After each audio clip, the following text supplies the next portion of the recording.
I've been working as a wildlife officer at the Okefenokee State Park since 2010. It's a pretty great job if I'm being honest. I've always loved nature, and being from the area, the heat and humidity never bothered me. There's been some strange stuff going on lately though. The job doesn't involve a whole lot, mostly just patrolling the swamps to make sure nobody's hunting illegally, and keeping an eye out for any possible fire hazards during the summer months. Really, it's just a peaceful place to be, assuming you keep plenty of bug spray on you at all times. I've been on the overnight shift for the last few weeks, while the regular officer is out on paternity leave. Before he left, he told me I would probably see a few weird things, typical around the Florida-Georgia line. Methed out rednecks, kids sneaking out into the swamp to bang, and the swamp lights. The first two were typical on day shift too, so I wasn't worried about that. The swamp lights threw me for a loop though. The lights are an old superstition. Supposedly it's spirits of lost souls that have died in the swamp trying to lure others to a watery death. There's a natural explanation for it though. Methane and phosphorus gas from the swamp mixes and gives off a glow. It actually looks pretty cool after the first scare it gives you. Those aren't the scariest things that have been happening though. I was out on one of my patrols a couple of weeks ago, in the big fan boat we used to get around the areas where boardwalks haven't been built in, and I noticed something floating in the water not far from me. I steered over that way and focused my spotlight on it. It was an alligator. Well, it used to be an alligator. At one time, this one had been a monster, at least 15 feet long and built like a truck. Looked like something that crawled out of Jurassic Park. It had been torn to shreds, gashes all along the length of its body, and the head was barely hanging on. "Hey, Captain," I said into my radio. "What's going on, Smith?" The captain answered back into the radio. She was stationed back at the main office, at the swamp entrance. We always kept at least 2 people on shift, in case of any accidents, or the rare wildlife attack. "I've got a dead gator out here in section 14. I said back. I picked up a branch from nearby, and started poking the corpse in the water, trying to flip it around and see if there were any other distinguishing marks. Probably one of the older ones out there. Nature will sort it out." Captain answered back. Dead animals were nothing new in the swamp, especially with the amount of wildlife out here. But this was something I had never seen before. "Negative, Cap. This gator is a giant, and it's been ripped apart." "Ripped apart? By what?" She sounded surprised. Couldn't say I blamed her. "Beats the hell out of me," I said. I still couldn't tell whether it had been torn apart by claws or teeth. The head had been ripped though. The skin was stretched and the bones were sticking out in jagged spikes. "I'm getting the hell out of here before it comes back though." "You think one of the bears might have done it?" Old Methesla's been a bit more crotchety than usual lately. Methesla was a black bear that had been tagged in the swamp back in the late 80s. He was the oldest bear we had on record out here, and was somewhat of a local celebrity. He mostly kept to himself and seemed to get along with most of the gators in the swamp, usually swimming along beside them most of the time. "No way Methesla could have done this," I said back into the radio. "I'm heading back to the office." No, head back to the cabin. If there's something big out there, I don't want you to be out in the open at night. Head in and wait until it's light out. We'll come get you. Damn, I hated the old cabins. We had a few spread out throughout the swamp because of how large it was. Mostly, they were used as ranger outposts now, but they started out as little hunting cabins back in the early 1900s. They were small and up on huge stilts to keep them out of the water, plus to make sure the black bears didn't wander into them and make a nice little home. I headed over to the nearest one. About a 20-minute ride in the boat. The whole way over, I was going over what in the world could have torn that gator apart. Usually, they're pretty docile. There's plenty of food for them out here, so one wouldn't have any reason to attack a bear for food. And a bear is the only thing out here big enough to have done that. The only ones out here are black bears anyway, and they're more likely to run than fight. I coasted up to the cabin and stopped the boat fan, pulling it towards the nearest stilt and tying it down. With the sound of the fan not taking over my hearing, I started to notice just how quiet it was. Usually there were cicadas, frogs, crickets, and all kinds of wildlife making noise all over the swamp. Now, I didn't even hear the usual owls in the trees. It was like everything had run away. Once everything was tied down, I grabbed onto the ladder and started to climb up into the cabin. I pushed open the small trap door and pulled myself into the cabin. It smelled like mildew and dirt, but at least it was a safe place to sleep, out of reach of any dangerous animals. I looked around the cabin until I finally found the generator in the corner. Luckily, we have someone come out to these once a month and replace all the gas and make sure nothing has chewed through the wiring. I would actually have light and some air conditioning, so tonight wouldn't be too bad. That's when I realized the gas canister was mostly empty. They must have forgotten to hit this one last month. Damn. I still have a supply of batteries down in the boat, and we keep some small lanterns around. But it wouldn't be nearly as good as having all of the lights in the cabin. I looked out the window into the swamp. There was a bright light coming from about 50 feet away. It looked too bright to be one of the swamp lights. "Hey, Captain," I said into my radio. "You got somebody coming out to me right now?" "You and I are the only ones out here tonight," she said back. "Ain't nobody coming out there till the sun comes up." More lights started to pop up near the first one. They were spaced out, but just all as bright. "There's lights out there, Captain. I think they're moving towards me." I tried to hide the shakiness in my voice. The lights were getting closer. "Just hang tight. Try to get some sleep." The radio cut out with a high-pitched burst of static. "Damn. Cap? Cap, can you hear me?" It was useless. The only thing coming through was a low buzz of static. I'm screwed. I looked at my watch. It was only 11:19 p.m. I had at least 8 hours before someone would be out here. The screams started a few minutes later. It sounded like a child. The screams when a kid falls and scrapes their knee and don't know what to do about it. They were anguished. They were coming from the directions of the lights. Screw this, I said to myself. I'm not sticking around here for this.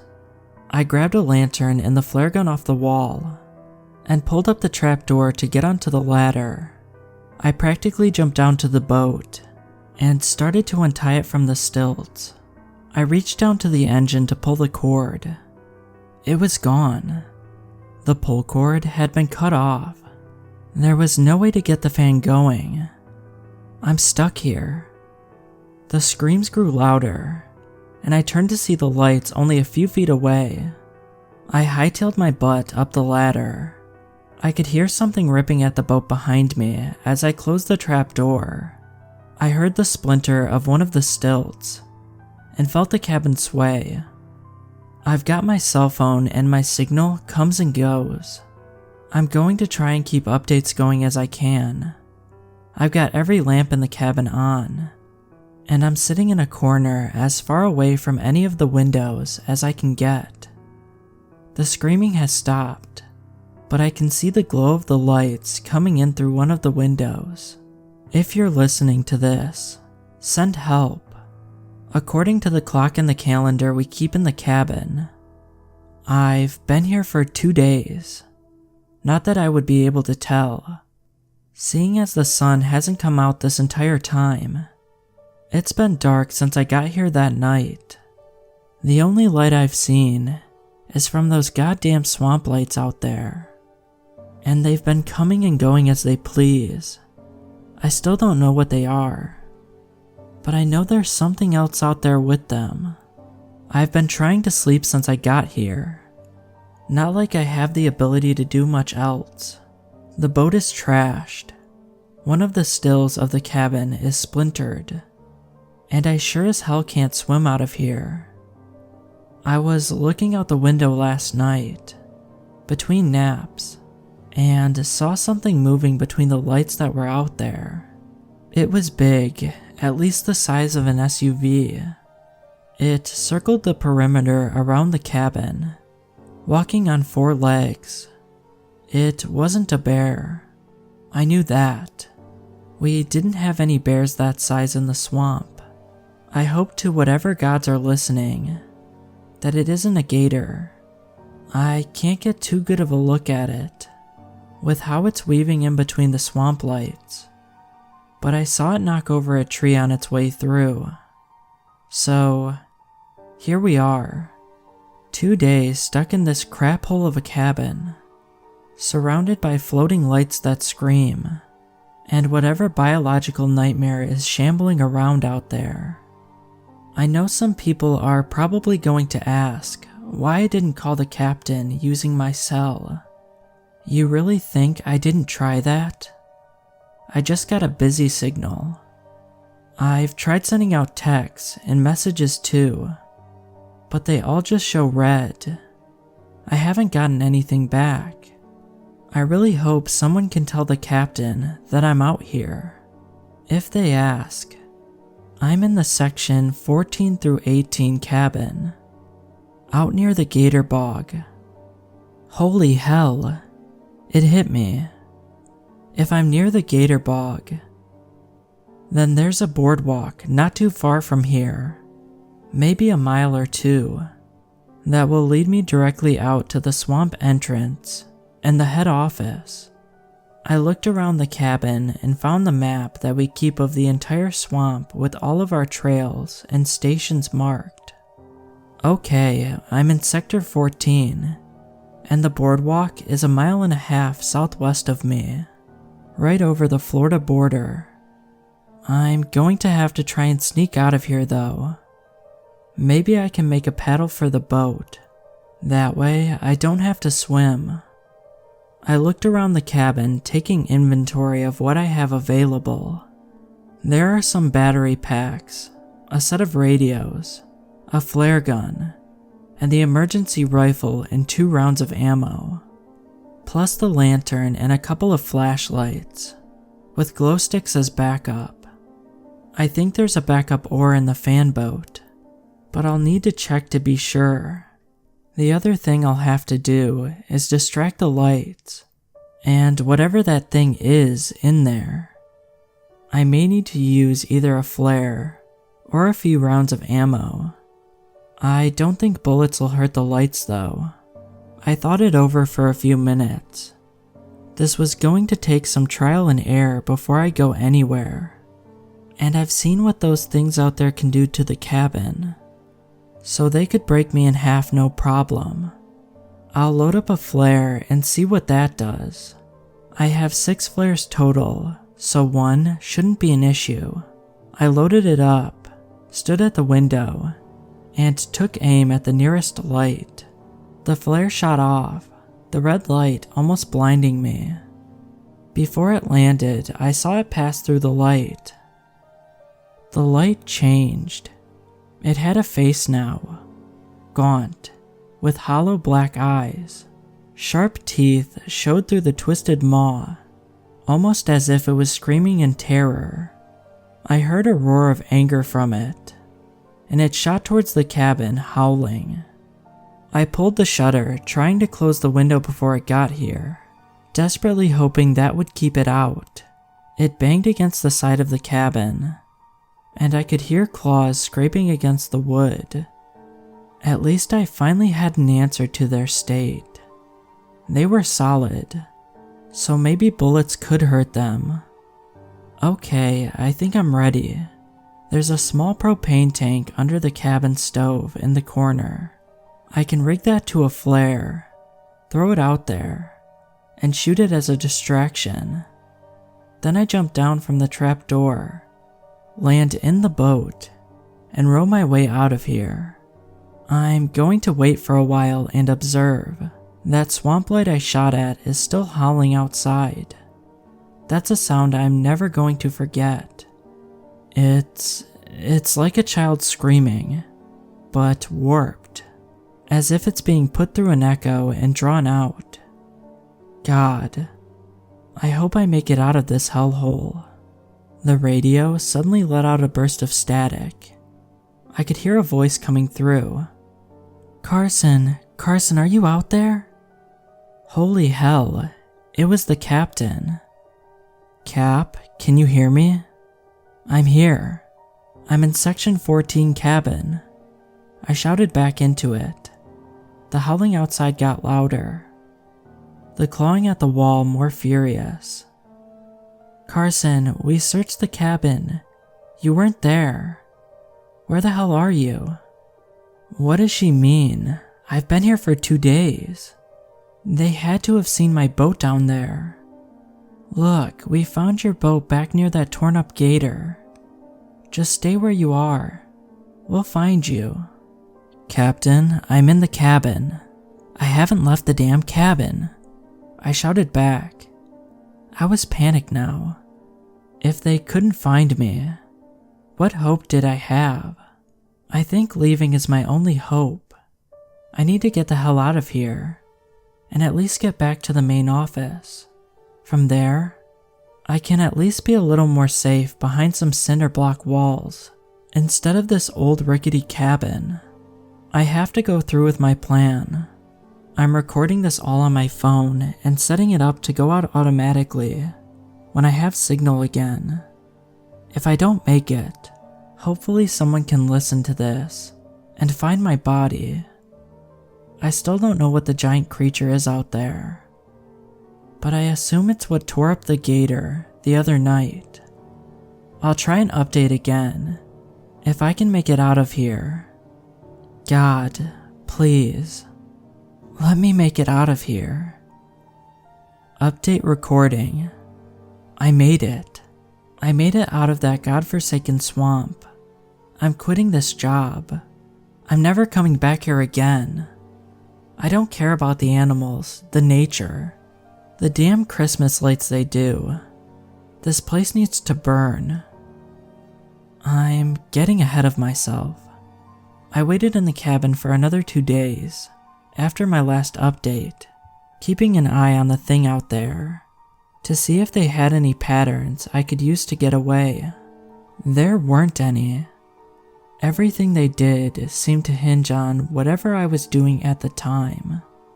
I was running out of food, and God knows I wasn't going to drink any of the swamp water to survive. I had the choice to either die in that cabin or run for it. I gathered up everything I had left: the flare gun, the rifle, a lantern, and a few glow sticks, along with an oar I had made out of one of the floorboards. I had my utility knife on me too, so that could come in handy. I packed everything together and got ready. When I opened the hatch, my boat was gone. I had heard whatever was out there scratching at the cabin supports last night. They must have cut the line and the boat drifted off. I'll have to swim for it and hope for the best. The good news was that with the lights floating around, the gators were staying the hell away. I imagine they're all terrified after what they did to that big one a few days ago. So my only worries getting to the boardwalk are the lights, that giant thing out there, and any potential wildlife that may be waiting beyond. I fit a flare into the propane tank handle and lit it, then opened the window and shutters, and tossed it out as far as I could. I aimed the rifle at the flare and shot. The explosion rocked the cabin, almost breaking the rest of the beams holding it up. I hurried and jumped out of the trap door and into the water. It was freezing. I'm on the Georgia-Florida border in August. This water should be a hot tub right now. But it was ice cold to the touch. I almost went into shock when I broke the surface. Thankfully, the adrenaline hit and I started swimming towards the boardwalk. It was a good mile away. I could make it within 15 minutes if I kept a good pace and nothing slowed me down. Over the sound of my splashes, I heard the screaming start again. Tortured, agonizing. I felt the pain it felt somehow. I seized up, stopped where I was in the water, and looked behind me. The lights were after me, at least 5 of them, and they were gaining fast. I turned and started swimming again. I can't look back. I have to keep going. My surroundings were getting brighter as they gained ground on me. I don't know why I thought I could outrun them. They were floating and I had to swim through the swamp water, making my way through reeds and muck as I went. There was no way I was going to get to the boardwalk before they got to me. I grabbed one of the flares out of their plastic wrapping in my pocket and loaded it into the gun. I looked behind me and fired at the light closest to the center. The black eyes laughed at me as the flame went through it, exposing all of its terrible features. The teeth were in a smile now, taunting me before they killed me. The flare seemed to slow them down just enough that I got a lead on them. The boardwalk was in my sights. If I could pull myself up on one of the ladders, I just had to run due east until I hit the entrance in the main office. As I reached the ladder, a roar came from the opposite direction. I looked back and saw that the lights had all converged into one, still keeping pace towards me. The creature was on the other side of the boardwalk from them. I still couldn't make it out clearly, just the immensity of it. But it was coming towards me now. As I climbed the ladder, one of the rungs broke underneath me from the swamp rot. I was plunged back into the water. I went under, looking above me. As dark as the water is with all of the muck and dirt, I could see the light getting brighter up above. I wondered if it would be better to just let myself drown here, instead of going up to face whatever that was. No, I have to get out. I have to make sure nobody else goes through this. I broke towards the surface, grabbing onto the ladder and pulling myself up as fast as I could, hopping over the broken rung and hoisting myself up to the walkway. I thought maybe that I could catch a break from the giant out there. With the boardwalk being so high up, we had to build it higher a few years ago because some idiot tried to pet a gator. No luck though. The thing just barreled straight through the supports, toppling a section of it into the water. I got lucky that it was opposite the way I needed to go. I ran as fast as I could, loading up another flare into the gun, holstering it, then chambering a shot into the rifle. If it came down to it, I was going to be as prepared as possible. I grabbed the lantern off my hip and turned it on. We kept everything in the cabins waterproof for obvious reasons, and this thing lit up everything in a 30-foot radius. Thank God they didn't cheap out on these things.